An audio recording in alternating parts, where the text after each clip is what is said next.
Hi, I'm Chad Weavesick. I am the social media director for the Michigan Economic Development Corporation.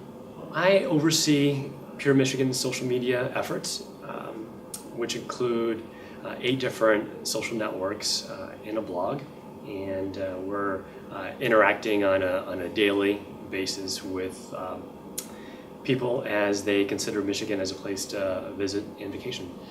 I think a lot of businesses get social media wrong. They think they often see social media as it's just a tool, a communications channel, and I think businesses get it wrong because many businesses focus on using these communication channels as a way to push marketing messages, to blast people over the head with different promotions or incentives or discounts. And really what makes social media social is that it is social, and it's really a two-way communication, and really businesses are creating conversations with their followers. And so for Pure Michigan, what we're doing is we're not beating people over the head, come to Michigan, come to Michigan. We're not using social media necessarily as an advertising vehicle, but more as a way to more of a way to inspire people to want to come to visit by showcasing beautiful photography and pictures of all that's magical and marvelous about Michigan.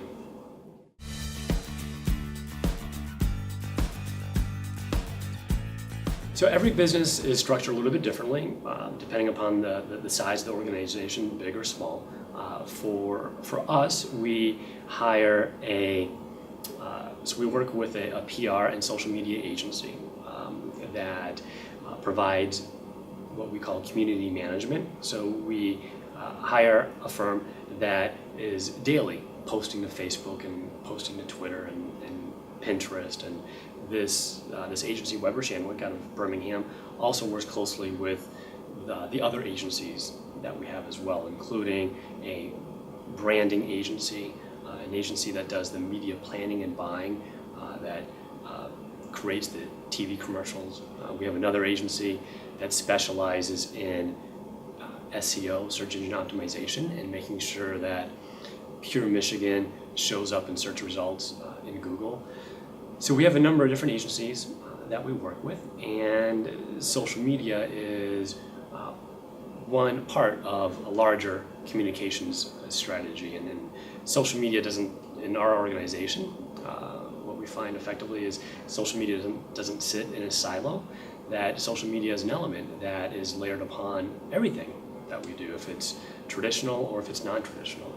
In the early planning stages of a new campaign or a new something new that we're doing, if it's a new campaign, we have a seat at the table very early in the planning process.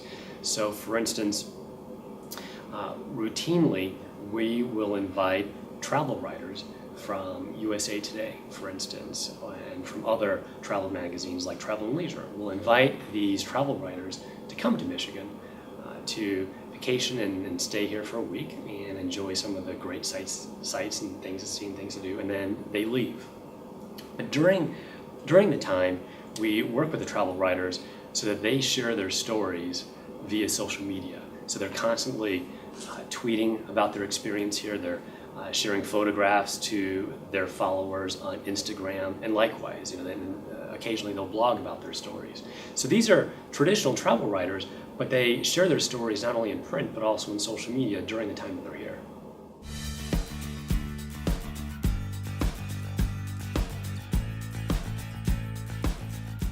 The audience for the Pure Michigan campaign are really, it's people across the entire U.S. and also now international travelers as well.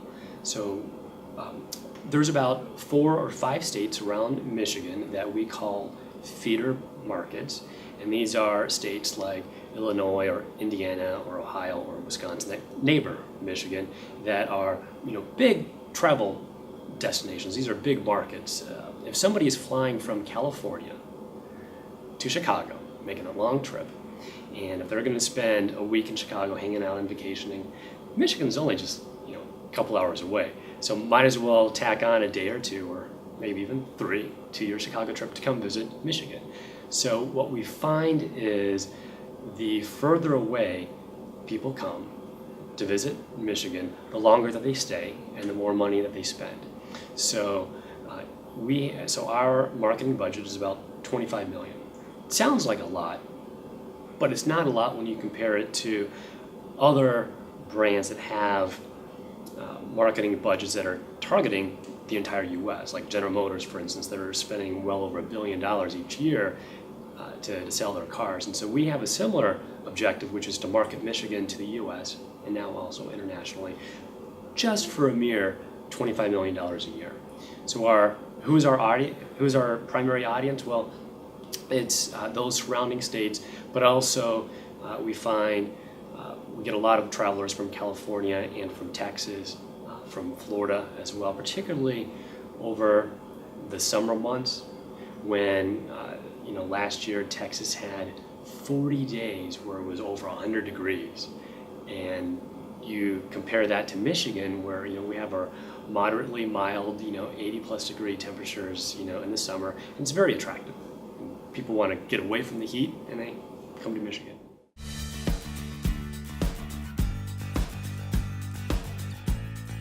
Instagram has been a fun social network for us. Who would have imagined 3 years or even 5 years previously that there would be hundreds, if not thousands, of people out there vacationing and traveling, taking photographs and sharing that with their friends and family all through the internet. Previously, people would buy postcards or they'd write a letter and share their travel experiences that way. But nowadays, people are vacationing and traveling, and what are they doing?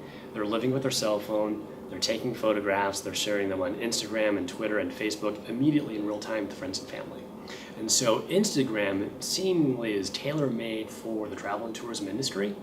And 8 social networks is a lot. We could probably be on a dozen, if not 2 dozen, but why did we choose Instagram? Because that's where our audience is at. And that's relevant for any business. Oftentimes, I'll get asked by any business, if it's in the travel and hospitality industry or elsewhere, where should I start?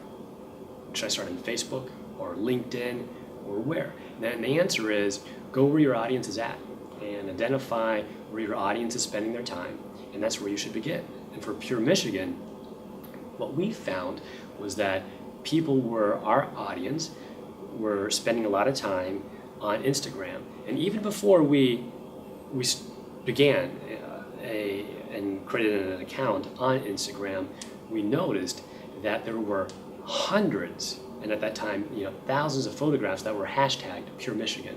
So, like any organization, big or small, we all have limited time and budget and energy, and we can't be everywhere to, every place that we want to be. But we identified that our audience was actively using Instagram, and they were sharing their photographs actively on Instagram, so we began a presence.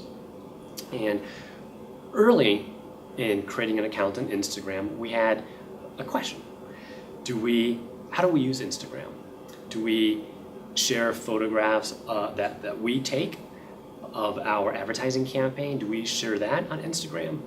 Or do we share photographs that our fans and followers take that are using the Pure Michigan hashtag?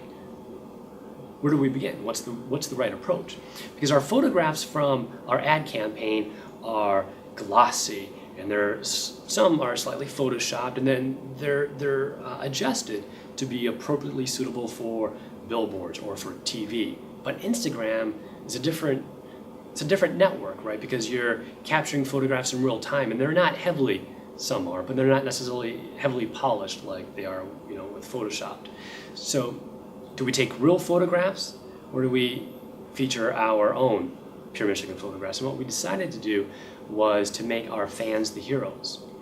And so 90% of the photos we share are from our social media followers that are using Instagram and hashtagging them Pure Michigan. And what we find is it gives our fans their 5 minutes of fame. they absolutely are thrilled when their photograph gets featured on the Pure Michigan Instagram page.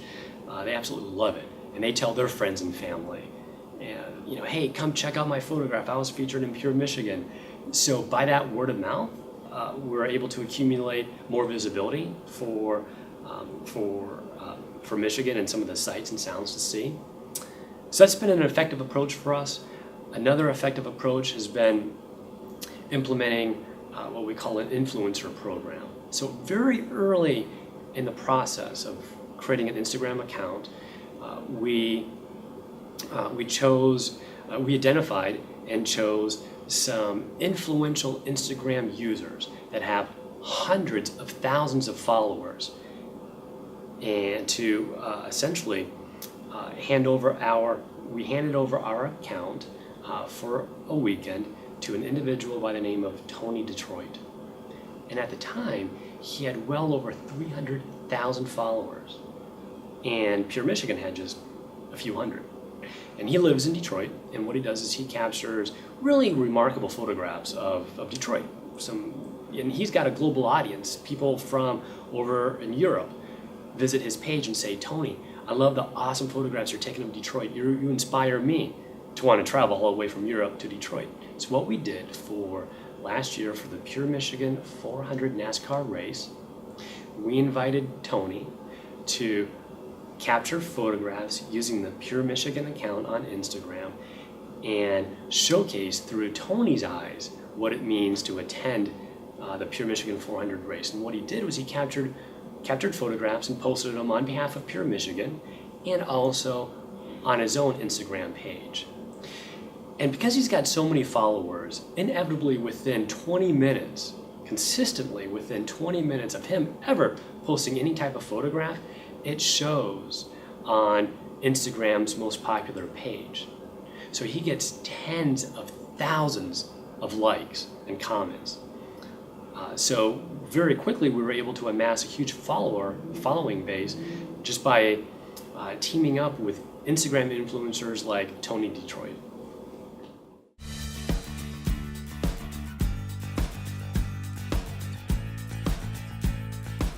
Pinterest is a great network, not for every business, but we find there seems to be an active community using Pinterest of wedding planners and home remodelers and interior designers and foodies. There's a lot of recipes, and also the travel industry. There's a lot of vacation photos that are pinned on Pinterest. So our audience is there on Pinterest, so we created a presence on Pinterest. And we're using Pinterest in a couple different ways. We have several dozen different boards broken into popular activities of things to do in Michigan: camping, boating, fishing, skiing, and we follow the 80-20 rule. So about 80% of the pins we post are from images from our website or from our blog, because we use Pinterest and all of our social channels as a driver of traffic back to Michigan.org. For 6 years in a row, Michigan.org is the nation's most visited state tourism website, and social media is a big driver of that. And we see this every month, of 3,000 different sources of traffic in any given month. Facebook consistently is in the top 10. So Pinterest is no exception. It's a big driver of traffic. We've seen research that Pinterest drives more traffic to websites than LinkedIn, Google+, and YouTube combined. It may be different for your business. So about 80% of the pins, or the images we pin, are images from our website. 20% are from partners or other organizations or different attractions throughout Michigan. And so that's one way we use Pinterest. Another way that we use Pinterest is by creating community boards. So we have a board for food, for beverages and food. Everybody has to eat. Everybody loves food.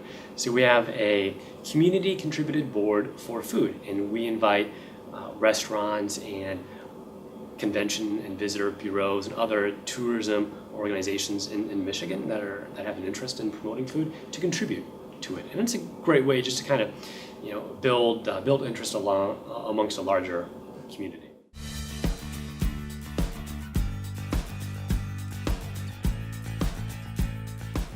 Our blog is the wheel hub of our social media strategy. It is the only social network that we control and own 100%.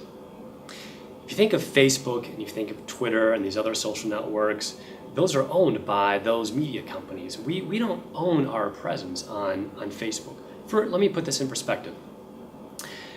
Late last year, Facebook made a change to its algorithm that determines how much or how little of a brand's content gets shown to its fans. It's called EdgeRank, a magical algorithm. And brands spend a lot of time trying to optimize their content so that fans see more of it. And what we noticed late last year was with this change in Facebook's EdgeRank algorithm was that about 40% fewer fans were seeing our posts on a daily basis. Why? Because Facebook wants you to pay for advertising. They now sell promoted posts. So Facebook is very, very happy. They're greedy. They're more than happy to take $1,500 a pop for us to promote a post to reach 100% of our fans through paid advertising. So we saw that happen. Well, Twitter can do the same thing. Instagram can do the same thing. Start charging, creating advertising real estate and start charging brands the privilege of getting their photos seen by 100% of their user base. So our blog is the only social network that we own. It's also a big driver of traffic. So our blog is a place where we create original stories, travel stories that inspire people to want to come visit different sites, and we create a story on our blog, and then we share that across all our different social networks. So we'll choose a photograph from the blog, and we'll pin that on Pinterest. We'll share that on Facebook, and we'll tweet it, and we'll post it on Google+. So it's a place where we can create original content, share it across all our social networks, and pull traffic back in. I want to make a point that our blog lives on Michigan.org. For a period of time, our blog was a separate website. It was puremichiganblog.org. And we see many businesses do this. They have a corporate website, and then off over here is a blog on a different domain, a different website. And that's a fine approach to begin with, and it's still, there's some merit and value in having a blog different from your website, particularly if you want your blog to be structured so that it doesn't have kind of the look and feel of your main website. But for us, what we found was all the traffic that we were driving to our blog was going to our blog, and it wasn't going to our website. So what we did was we moved our blog from outside of our website to inside of our website. So now the blog is michigan.org/blog. It's an easier URL to remember. It's easier to find. It's more integrated on the website. All the traffic that we drive to our blog now goes to our website. So it's increased our search engine rankings as a result. So we have staff on hand that blog, but about 90% of our travel stories are from guest contributors, from travel writers or from somebody that took a fantastic vacation to Mackinac Island that just wants to share their fun stories of riding horses, around the island and eating fudge. So those are guest stories. And also we work with our travel partners as well to get guest stories. And what we find is by getting stories from guest contributors, it's not just when we share the story, it's not just us sharing a story, but they are motivated to share their story as well on their social networks because they wrote the story on our behalf.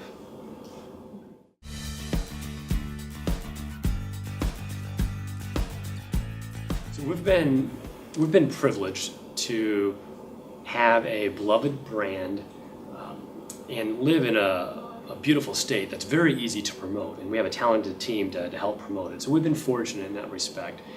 Pure Michigan was named one of the top 10 all-time travel campaigns ever by Forbes magazine, and Pure Michigan has also won a number of social media awards as well. The U.S. Travel Association awarded Pure Michigan a Mercury Award last year for best use of social media amongst all state destination marketing organizations, and for 14 out of the last 15 quarters, Pure Michigan is ranked number 1 or number 2 for effective use of social media as recognized by Think Social Media, and no other state has won more than 5 or 6. So I think we're fortunate to have to live in a beautiful state and have a great team to promote it. Success looks different for any business, and you need to identify what success will look like and how you're going to measure it. So, for instance, if we were measuring our success by the number of Facebook likes or the number of Twitter followers, that's an easy metric, but that's what we call a vanity metric. It's easy to look at, but what does it really mean? In our case, because we have 500,000 Facebook followers, does that mean that are these the right type of people that are going to be motivated to travel and vacation in Michigan? Let me put that in perspective. I Love New York, the state of New York travel campaign. They have over 1 million Facebook followers, which is great, far more than any other state. But when you look at this is publicly accessible data, when you look at their Facebook demographics, the average age of their Facebook fan is between the age of 13 and 17. So if their objective, if their target audience are teenagers, who are 13 and 14 that can't even drive, okay, if that's who they're trying to reach, to try to get to come to their state to vacation, are people that can't even drive a car, then they're doing a great job. But if they're trying to target 35 to 54-year-old folks who live in other states to come and travel, then they're completely missing the mark. So yes, they have 1 million fans. Yes, we have 500,000 followers, but are you targeting the right type of people? So Facebook Insights can tell you that part of the story. And so what we find is, yes, we're targeting the right type of folks on Facebook. So at the end of the day, don't get caught up in all the vanity metrics. So what if you have 10,000 likes or 100,000 likes? Are they the right type of people?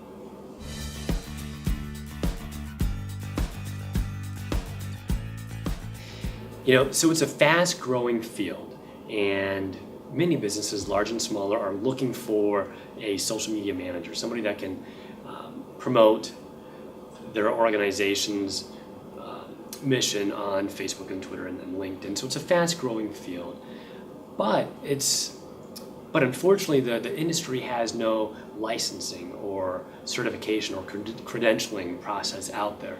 So unfortunately, there's a lot of people who say that they can do it, but they're all talking and no show, right? So my best recommendation is to, if you're able to get experience by volunteering for a nonprofit or a charity, or get an internship.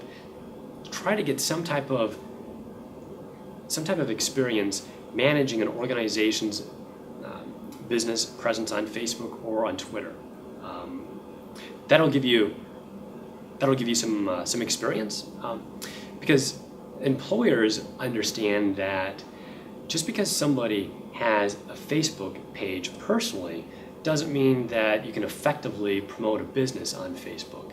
Because Facebook has different functions and features and capabilities for a business page versus a personal page.